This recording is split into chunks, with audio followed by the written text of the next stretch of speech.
Halo teman belajarku, di video ini gue mau ngebahas soal Undip 2019 kode 331. Dan seperti biasa, link soal ada di deskripsi, bisa cek sendiri. Oke, langsung aja nomor 71. Besi oksida Fe2O3 dengan Mr 160 dapat direduksi dengan gas CO membentuk logam besi dengan Ar 56. Untuk menghasilkan 224 kg besi, dibutuhkan besi oksida sebanyak berapa kilogram? Oke, ini stoikiometri biasa. Jadi Fe2O3 direduksi dengan gas karbon monoksida menghasilkan besi dan lain-lain. Oke, ini yang lain abaikan, yang penting Fe-nya aja. Jadi kita setarain bagian Fe-nya aja. Fe di kiri 2, Fe di kanan juga harus 2. Terus seperti biasa lagi, mol sama dengan gram per mr. Nah, di sini besinya, Fe-nya 224 kilo per 56. 4 ya, kilomol. Nah, berarti besi yang dihasilkan sebanyak 4 kilomol. Dan ingat, perbandingan koefisien sama dengan perbandingan mol. Kalau koefisien 2 4 kilomol, koefisien 1 berarti setengahnya 2 kilomol. Pakai rumus ini lagi, tapi MR-nya adalah MR Fe2O3 160.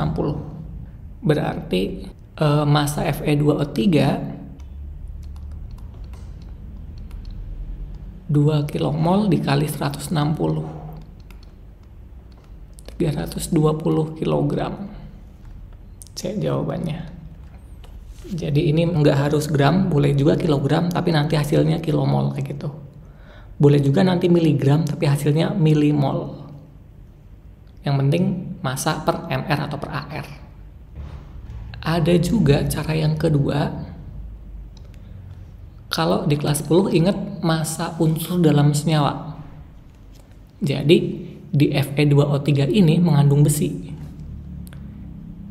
Bisa dituliskan massanya besi dalam Fe2O3 sama dengan Fe-nya ada 2. Berarti 2 dikali Ar-nya Fe per mr senyawanya dikali massa senyawanya. Oke, hasilnya pasti sama. Kita coba. Massa besinya yang kita mau adalah 224 kg. 2 dikali Ar-nya besi 56 per mr-nya senyawa 160 dikali massanya Fe2O3. Oke, coret-coret aja. 2 160, ini 80. 56 80 dibagi 8 ya. 7 nih 10. 7 224 32. Oke, berarti kali silang aja. Massanya Fe2O3 32 kali 10 320 kilogram ya, sama hasilnya. Boleh pakai stoikiometri sederhana atau pakai massa unsur dalam senyawa.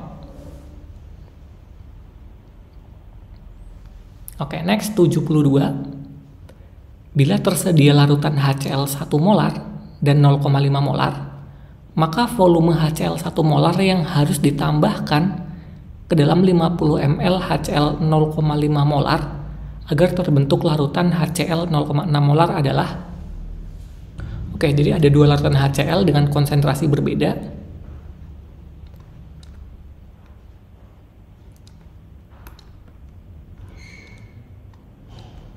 Satu molar sama 0,5 molar.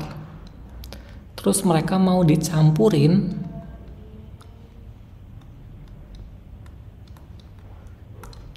biar ngebentuk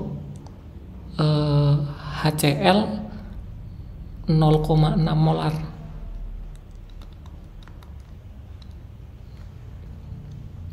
Nah, padahal si HCl 0,5 molarnya volumenya 50 ml. Nah, ditanya ini berapa ml nih yang 1 molar? Oke. Paham ya maksud soalnya? Ya, ini adalah campuran. Nah, gimana buat campuran kayak gini? Ingat, ketika kita mencampurkan beberapa larutan, maka nanti mol total hasil campurannya adalah penjumlahan dari mol-mol zat yang ditambahkan. Maksudnya gini, mol campuran itu akan sama dengan mol zat 1 ditambah dengan mol zat yang kedua. Kayak biasa aja. Nah, tapi di sini molaritas sama volume ya. Berarti bisa kita tulisin molaritas campuran dikali dengan volume campuran sama dengan molaritas 1 dikali volume 1 ditambah molaritas 2 dikali volume 2. Nah, ini yang bisa dipakai di rumus campuran. Dasarnya adalah penjumlahan mol-mol zatnya. Atau volume campuran ini adalah penjumlahan volume-volume masing-masing zat. Berarti bisa gue tulisin MC dikali V1 plus V2 sama dengan M1V1 M2 V2. Ya, kayak gini aja, langsung masukin angkanya. Molaritas campuran ini yang dimau di akhir 0,6 molar. Volume campurannya penjumlahan dari volume-volume masing-masing zat. Berarti V1 ini ya 0,5 M lah, sebanyak 50 ml ditambah volume keduanya ini yang mau kita cari. Tulis aja V2. M1 tadi kita pakai ini ya. Berarti 0,5 molar dikali volumenya 50 ml. Ditambah molaritas yang kedua, yang ini kita pakainya 1 molar. Volume 2 yang mau kita cari. Tinggal hitung aja kayak biasa. 30 plus 0,6 V2 0,5 kali 50 25 ditambah 1 kali V2 tetap V2. Nah, yang ada variabelnya kita kelompokin jadi satu ruas, yang konstanta kita kelompokin jadi satu ruas juga. Berarti 25 pindahin ke sini jadi minus 30 kurang 25 5. Ini 0,6 V2 pindah ke sini jadi minus. Berarti V2 dikurang 0,6 V2 atau 0,4 V2. Berarti V2 sama dengan 5 per 0,4 atau 50 per 4. Berapa? 12,5 ml. A jawabannya. Oke, next 73. Larutan 50 ml CH3COH dengan pH 3, ada Ka-nya, ditambah dengan 25 ml NaOH pH 13. Ditanya pH larutan akhir adalah, oke, ini CH3COH asam lemah, NaOH basa kuat. Ingat kalau ada asam sama basa dicampur akan bereaksi jadi garam plus air. CH3COH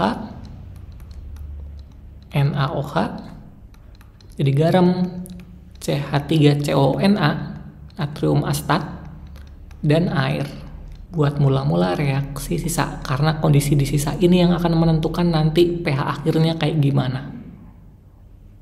Nah, biasa masuk ke sini adalah mol. Sekarang permasalahannya, mol itu kan M dikali V. Volumenya ada, tapi konsentrasinya atau molaritasnya belum ada nih. Adanya cuma pH aja, pH lagi. Gimana? Kita cari masing-masing konsentrasi dengan masing-masing rumus H+ atau OH- dari zat itu. CH3COH ini adalah asam lemah. Ingat rumus asam lemah? Konsentrasi H+ sama dengan akar Ka dikali M. Nah, pH 3 berarti kan H+-nya 10⁻³ Ka-nya 10 pangkat min 5, M yang mau kita cari. Biar akarnya ini hilang, kita kuadratin semuanya. Berarti 10 pangkat min 6 sama dengan 10 pangkat min 5 dikali M. Berarti M-nya 10 pangkat min 1 ya, atau 0,1. Ini adalah molaritas atau konsentrasi dari CH3COOH. Nah, dengan cara yang sama kita hitung juga buat NaOH, tapi NaOH ini adalah basa kuat. Ingat rumus basa kuat? Konsentrasi OH- sama dengan molaritas dikali dengan valensi. Valensi ini adalah jumlah OH-nya.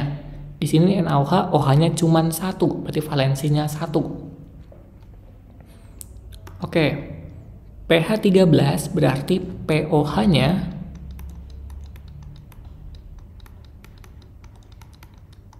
satu ya. Ingat pH plus pOH sama dengan 14. Berarti kita masukin, kalau pOH 1 otomatis OH-nya 10 pangkat min 1. Molaritas dikali dengan valensinya, valensi 1. Berarti molaritasnya juga 0,1 molar. Nah, masuk ke sini 50 ml dikali 0,1 berarti 5 milimol. 25 ml dikali 0,1 berarti 2,5 milimol. Produk masih 0. Berarti yang bereaksi berapa? 2,5 ya. 2,5, 2,5 lagi. Kebetulan koefisien sama-sama 1 semua. NaOH-nya habis, CH3COH masih ada sisa 2,5 milimol. Garamnya ada 2,5 milimol. Nah, kondisi yang ada asam lemah sisa kayak gini, ini adalah buffer asam. Kalau sama-sama habis, pakainya hidrolisis garam. Kalau yang kuat yang sisa, pakai basa kuat atau asam kuat, tergantung yang sisa siapa yang kuat. Nah, kebetulan di sini adalah asam lemah sisa, berarti buffer asam. Rumus buffer asam, konsentrasi H+ sama dengan Ka dikali mol asam lemah yang sisa. Di sini adalah CH3COH per mol garam atau mol basa konjugasinya. CH3COO- ini Na-nya nggak ngaruh, jadi mau ion apapun di sini nggak masalah, mau Na, mau K, mau apapun, yang penting CH3COO-nya. Ya, langsung hitung aja. Ka 10 pangkat min 5, mol asam yang sisa 2,5, mol garamnya 2,5. Ini kebetulan garam valensi 1, jadi sama. Ya, coret aja ini. Berarti pH sama dengan 5. Yang B jawabannya.